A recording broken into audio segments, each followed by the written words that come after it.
Bonsoir, bien-aimés dans le Seigneur, que la gloire et l'honneur soient rendus à Jésus-Christ, celui-là qui est notre Père, celui-là qui est notre Dieu, celui-là qui prend soin de nous. En ce 17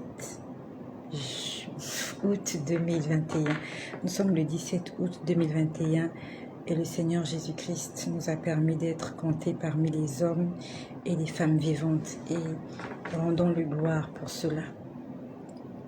Tout à l'heure, avant que je ne commence à vous faire ce partage, j'ai entendu quelque chose que je n'ai pas compris. Avant que je ne commence cette vidéo, j'ai entendu quelque chose. J'ai entendu la gifle de Dieu. J'ai entendu la gifle de Dieu. Je ne sais pas ce que ça signifie, mais je sais ce que ça signifie. Même toi qui m'écoutes, tu sais ce que ça signifie, la gifle de Dieu. Il y a des gens qui vont être victimes de la gifle de Dieu. Il y a des gens que Dieu va gifler. Pourquoi il va les gifler?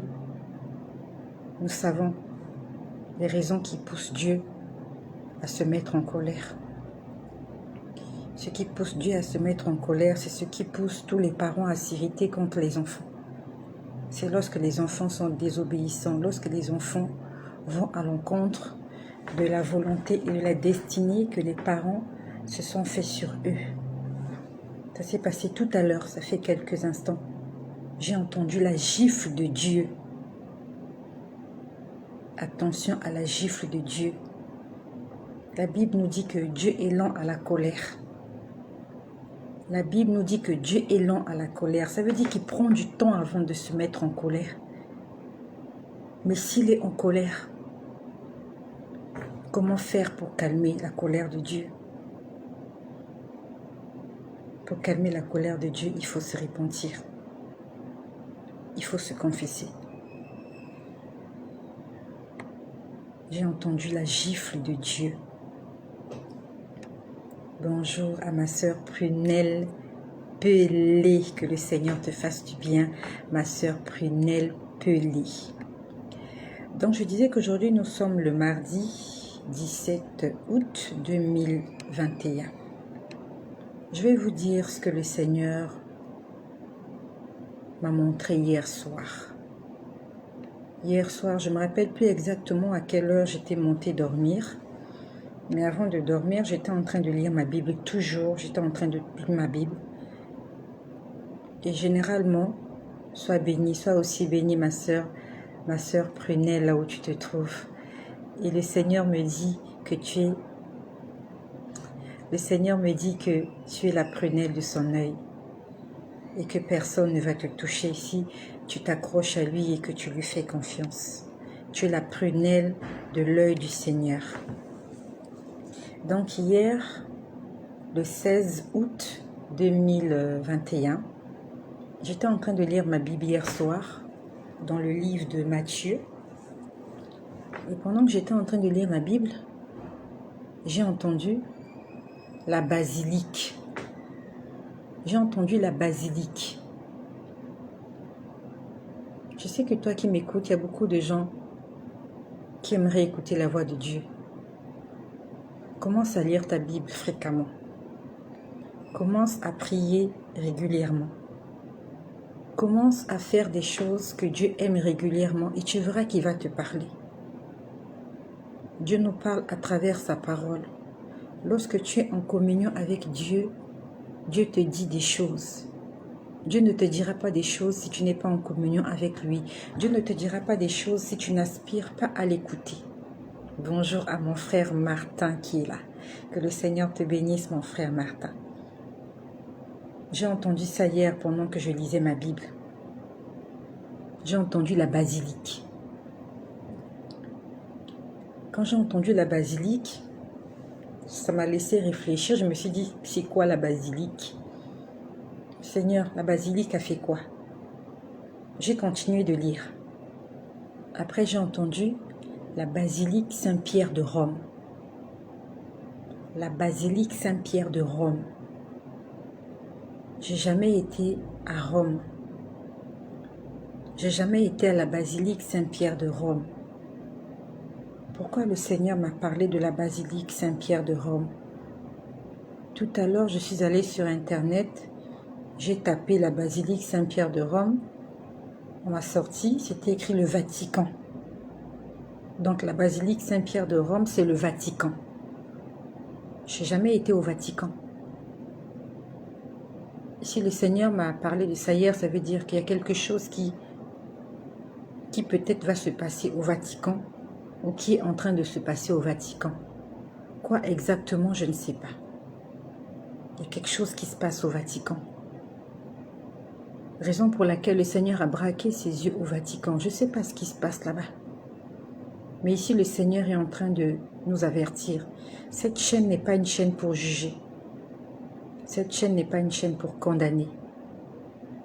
Cette chaîne est une chaîne pour édifier, pour exhorter, pour sauver, pour fortifier, pour encourager, pour avertir.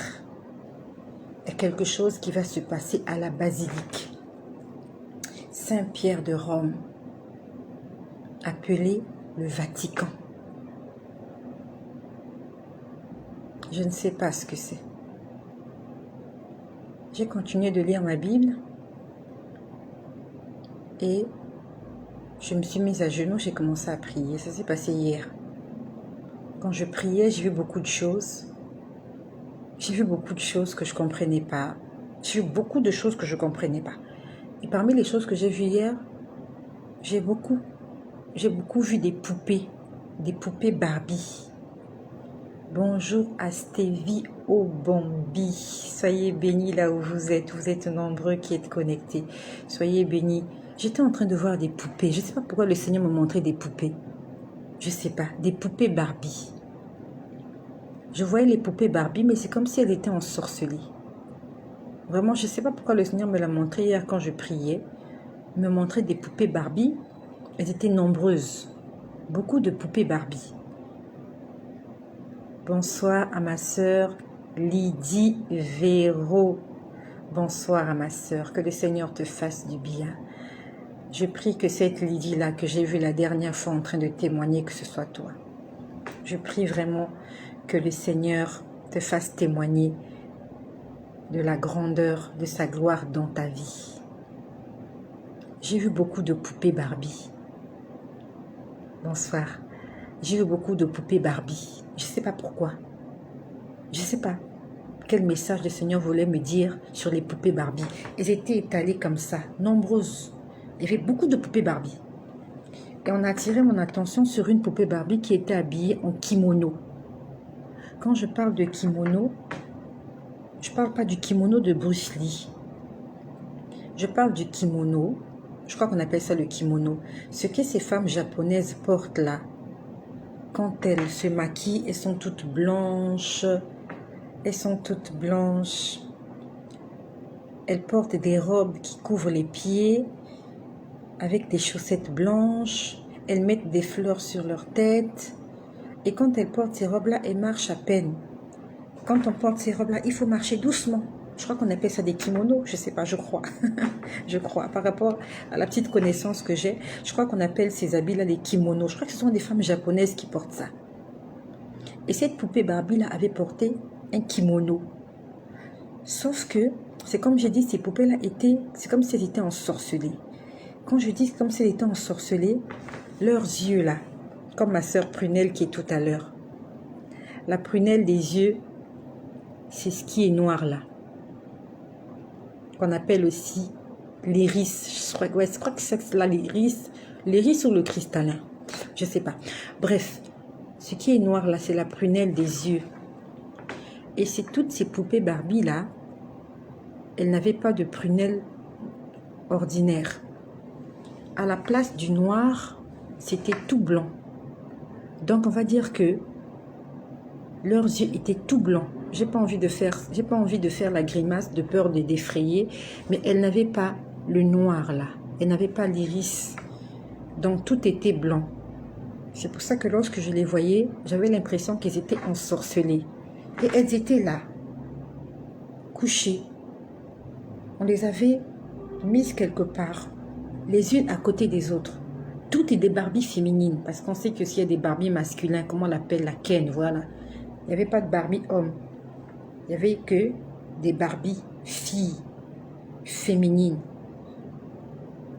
habillées les unes différemment des autres, mais on a attiré mon attention sur celle qui avait un kimono. Je ne sais pas pourquoi.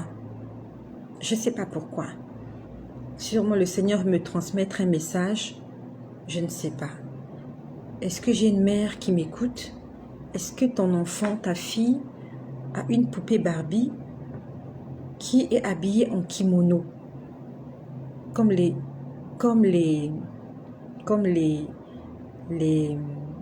japonaises. Bonsoir à ma sœur Verlaine qui vient de nous rejoindre.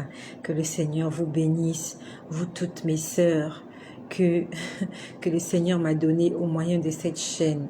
Bonjour ma sœur Verlaine. Je ne sais pas s'il y a une maman qui m'écoute. Est-ce que tu as ta fille qui a une poupée Barbie? Et cette poupée Barbie est habillée en kimono.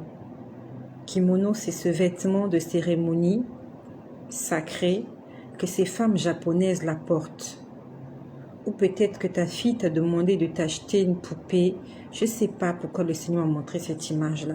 Mais il veut sûrement nous interpeller sur quelque chose. Sûrement. Je ne veux pas dire des choses que je n'ai pas vues. Je ne veux pas dire des choses que je n'ai pas comprises. Je ne veux pas dire des choses que je n'ai pas entendues. J'ai vu les poupées. Et on a attiré mon attention sur une poupée habillée en kimono. Et toutes les poupées étaient ensorcelées, y compris la poupée en kimono. Ils avaient les yeux tout blancs, vraiment ensorcelés. Donc ici, une mère m'écoute. Si tu as ce genre de poupée chez toi, habillée en kimono, je sais que ça fera mal de le jeter à la poubelle, mais le Seigneur veut nous transmettre un message. Et je prie que le Seigneur puisse sanctifier toutes les poupées que nous avons achetées à nos filles. Que le Seigneur sanctifie toutes ces choses-là. Nous ne savons pas d'où viennent ces choses. Nous ne savons pas qui les a fabriquées. Il y en a même, ce sont des deuxièmes mains. On ne sait pas dans quelle famille c'était. Bonsoir à mon frère Frédéric Mpika. Je vois Frédéric Mpika qui est là. Que le Seigneur te bénisse, Frédéric Mpika. Et qu'il sauve ton âme. Et dans la nuit, le Seigneur m'a montré quelque chose que je n'avais jamais vu. Il était en train de me montrer quelqu'un qui prêchait l'évangile de vérité, l'évangile de la repentance, l'évangile de la nouvelle naissance, l'évangile de la restauration. Et pendant que cette personne était en train de prêcher, je pouvais voir un gâteau, un grand gâteau. Ce gâteau avait 3 pièces, comme un gâteau de mariage. La personne parlait et on était en train de me faire manger ce gâteau. Ça s'est passé cette nuit. On va dire que je n'ai pas vraiment dormi parce que j'avais un sommeil interrompu. J'étais vraiment en prière.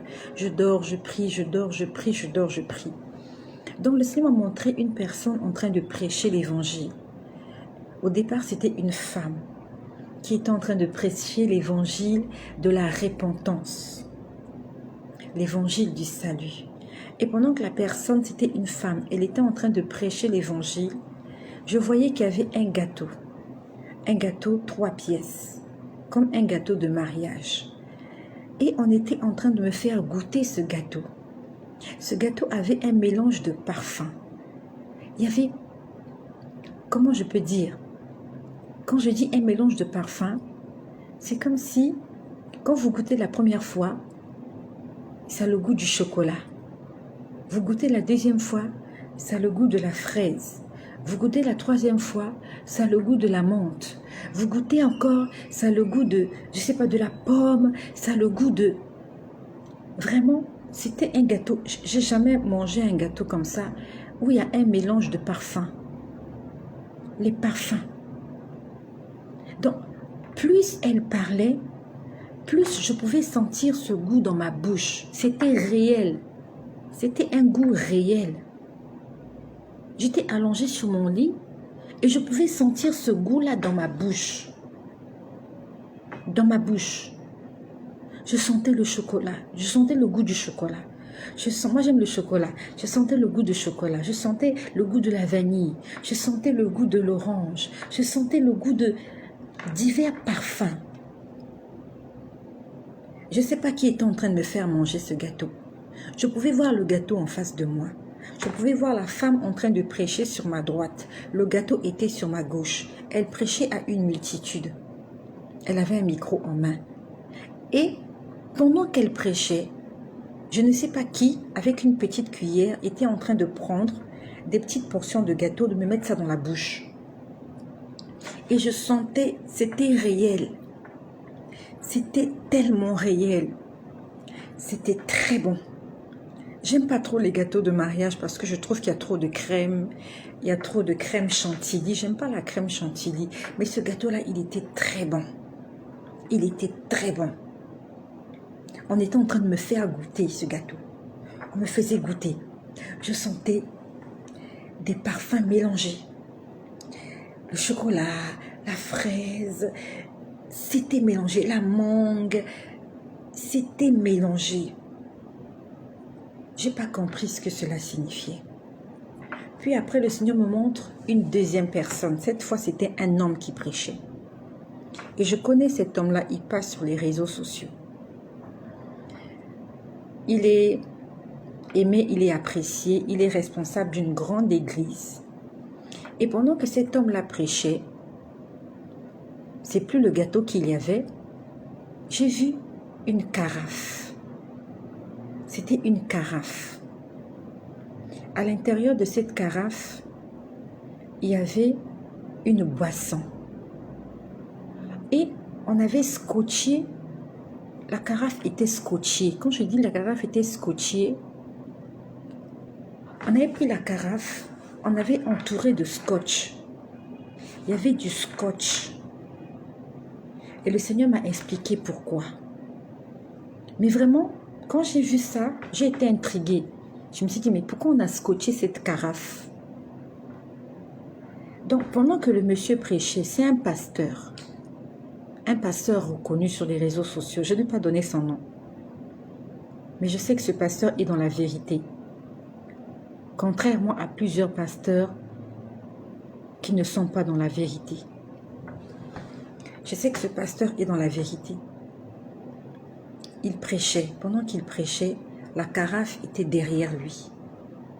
Comme la dame. Quand la dame prêchait, le gâteau était derrière elle. Quand le monsieur prêchait, la carafe était derrière lui. Et pendant qu'il prêchait, on était en train de me faire boire le liquide qu'il y avait dans la carafe. Je ne sais pas qui me faisait boire ça, mais c'était à distance. C'est comme si on me faisait boire cette boisson par télépathie. Donc, vous ne fournissez aucun effort. La carafe est quelque part et vous êtes en train de boire ce qu'il y a dans la carafe. Ce qu'il y avait à l'intérieur de la carafe était de couleur claire. Claire, mais pas comme de l'eau. Un peu, on va dire, un peu jaune, légèrement jaune. Légèrement. Un peu doré, voilà. Ce qui était à l'intérieur de la carafe était un peu doré. C'était un liquide légèrement doré. Et la carafe était scotchée. Pendant que ce monsieur-là était en train de prêcher, moi, là où j'étais allongée, en train de voir la scène, j'étais en train d'être alimentée par ce qu'il y avait dans la carafe. Je pouvais sentir le goût de la boisson dans ma bouche. Et cette boisson était sucrée, elle était très bonne. Il y avait le goût du champagne sucré. Je ne suis pas alcoolique, je n'ai jamais vraiment aimé l'alcool. Même un verre de bière, je ne supporte pas. Mais la boisson que je buvais, elle était très bonne. Et c'est une boisson panachée. Quand je dis panachée, c'était comme le gâteau. Il y avait plusieurs goûts. Je pouvais sentir du champagne sucré. Je pouvais sentir du jus d'orange, je pouvais sentir du jus de raisin, je pouvais sentir du vin doux. C'était très bon. C'était très bon. Je pouvais le sentir là dans ma langue. Je sentais le goût. C'était quelque chose de spirituel, mais charnellement, j'étais en train de ressentir le goût de ces choses. Ça m'a intriguée parce que je sais qu'on nous a enseigné que c'est pas bien de manger la nuit. C'est pas bien de manger dans son rêve. C'est pas bien de boire de l'eau dans son rêve. Donc, intérieurement, j'étais intriguée parce que on nous a enseigné que faut pas manger la nourriture nocturne, c'est de la sorcellerie. Mais là, on était en train de me faire manger et de me faire boire cette boisson indépendamment de ma volonté. Mais cette boisson et ce gâteau, je le mangeais pendant que quelqu'un était en train de prêcher. Et le Seigneur m'a dit ceci, que ce gâteau que tu es en train de manger, il me l'a dit après. J'ai d'abord vu la femme et le gâteau. Après, j'ai vu le monsieur et la carafe avec une boisson à l'intérieur. Il m'a dit, ce que tu es en train de manger et de boire, c'est ce qui se passe dans le spirituel lorsque vous entendez la parole de Dieu.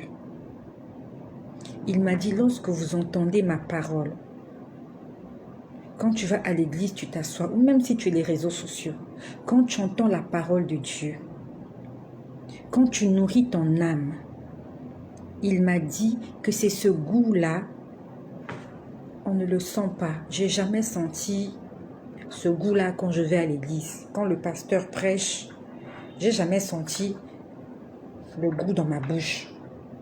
Même moi-même, quand je parle, je ne sens jamais le goût dans ma bouche. Je sais que souvent, bon, avant, ça s'est arrêté. Ça m'arrivait souvent avant, quand j'étais en prière, on venait me mettre des morceaux de pain dans la bouche. C'était comme des mie de pain. C'était comme des mie de pain, ça ressemblait à du chamallow. Mais c'était pas sucré, le chamallow est sucré. Je sais que plusieurs fois, pendant que je prie, je peux voir qu'on est en train de me mettre des bouts de pain, des petits morceaux de pain qui ressemblent à du chamallow. Mais jamais on m'a fait manger de gâteau. Jamais on m'a fait boire une boisson. Mais cette nuit, il y avait des gâteaux dans ma bouche. Cette nuit, il y avait des boissons dans ma bouche. Et le Seigneur m'a dit que c'est ce goût-là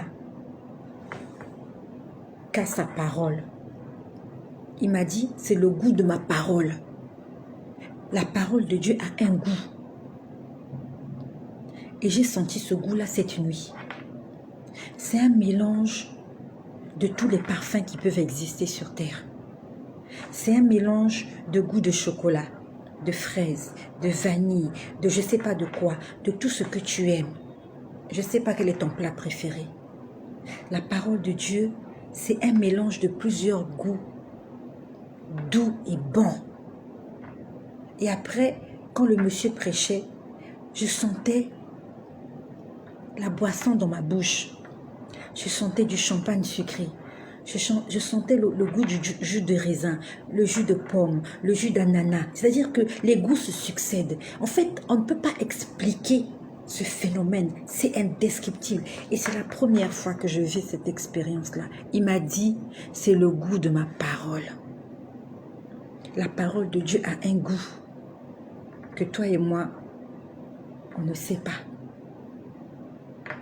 Quand tu vas à l'église, le fait que tu entendes la parole de Dieu, tu es en train de nourrir ton âme. Quand tu lis la Bible, tu nourris ton âme. Le problème est que, est-ce que tu nourris ton âme? Même si tu ne sens pas ce goût-là dans ta bouche comme je l'ai senti ce soir. Est-ce que tu nourris ton âme par la lecture de la parole de Dieu, par la méditation, par l'écoute de la parole de Dieu, par les enseignements, par une vie de prière, par le jeûne, par l'évangélisation. Dans le livre de Matthieu au chapitre 4, Jésus a dit, l'homme ne vivra pas de pain seulement, mais de toute parole qui sort de ma bouche. Tu ne peux pas vivre que de pain et d'eau. Tu as besoin de la parole de Dieu. Et la parole de Dieu, c'est Jésus. Tu as besoin que Jésus te nourrisse. Tu en as besoin, mon frère. Beaucoup de gens aiment écouter la prédication, mais n'aiment pas lire leur Bible. Ils peuvent écouter 15 prédications par jour, mais ils n'arrivent même pas à lire un verset. Ne te laisse pas tromper. La Bible nous dit, ne vous laissez pas borner en écoutant seulement la parole, mais mettez-la en pratique. Et parmi les pratiques qu'on nous demande dans la Bible, Josué 1, verset 8 dit que ce livre de la loi ne s'éloigne point de ta bouche, pas de tes oreilles. Les oreilles, c'est écouter. La bouche, c'est parler. Tu dois parler de Dieu. Tu dois parler avec Dieu. Tu dois lire ta Bible. Et quand on lit la Bible, généralement, on la lit soit dans le cœur ou à haute voix. Que ce livre ne s'éloigne point de ta bouche. Lis la parole de Dieu. Elle a un goût. Elle fait du bien. Et je te dis que c'est très bon. C'est très bon la parole de Dieu. Le Seigneur est en train de nous révéler des choses extraordinaires. Nourris ton âme, s'il te plaît. Moi aussi, entre-temps, autrefois, j'étais une chrétienne comme tous les autres. Je ne lisais pas la Bible. Je priais. Je ne lisais pas la Bible. Et si le diable met en nous la lourdeur de lire la Bible, c'est parce qu'il sait que dans la lecture, il y a un miracle qui se fait. Il y a un miracle quand tu lis ta Bible. Et moi, hier, le Seigneur a commencé à me parler quand j'étais en train de lire Matthieu. Lis ta Bible. Peut-être qu'au départ, tu ne vas pas entendre la voix de Dieu. Moi aussi, au départ, je n'entendais pas la voix de Dieu. Mais c'est après, avec le temps, avec l'habitude, avec la persévérance. Il ne se passe pas un jour sans pourtant que le Seigneur me parle. Il ne se passe pas un seul jour. C'est sans prétention, ce n'est pas pour m'enorgueillir. C'est pour te dire que Dieu est vivant. Toutes les personnes là qui disent que Dieu ne parle pas, ils sont des menteurs. Que Dieu ne peut pas parler, Dieu ne peut pas apparaître à quelqu'un, Dieu est trop grand pour venir parler à un homme au mensonge. Dieu nous aime et il s'est fait humble pour nous, il s'est fait douceur pour nous. Il dit prenez mon joug, car mon joug est doux et léger. Lui-même il a dit je suis doux et humble. Je suis doux et humble, lui-même il a dit. Jésus est doux, il est humble, Dieu n'est pas orgueilleux. Ce Dieu-là qu'on prêche, qui ne veut pas venir voir les hommes, c'est le Dieu de l'orgueil. Et c'est pour ça que tous ces gens qui disent que Dieu ne peut pas venir parler à un homme, ils sont orgueilleux. Ils tuent les gens n'importe comment. Dieu n'est pas orgueilleux. Dieu est humble. Dieu est amour. Dieu est douceur. Et quand il vient vers toi, il se rabaisse à ton niveau pour te prouver tout son amour. C'est pour ça qu'il nous dit, ne soyez pas orgueilleux, soyez humbles, soyez simples comme moi, votre Père, je suis simple. Jésus-Christ est le Dieu de la simplicité. Il est ce Dieu-là qui peut venir sur terre, qui peut cohabiter avec nous, qui peut manger avec nous, qui peut se promener avec nous et qui nous transmet son amour. C'est ça un vrai Père. Un vrai Père, c'est celui-là qui passe du temps avec ses enfants. Dieu n'est pas seulement notre Dieu, il est notre Père. Dieu n'est pas un bourreau, il n'est pas seulement là pour nous gifler, il n'est pas seulement là pour nous faire du mal, il est là pour nous faire du bien. Car c'est le premier sentiment d'un parent, il veut faire du bien à son enfant.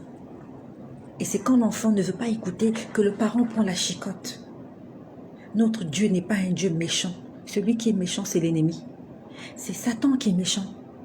C'est Satan qui veut que nous puissions mourir, que nous puissions souffrir.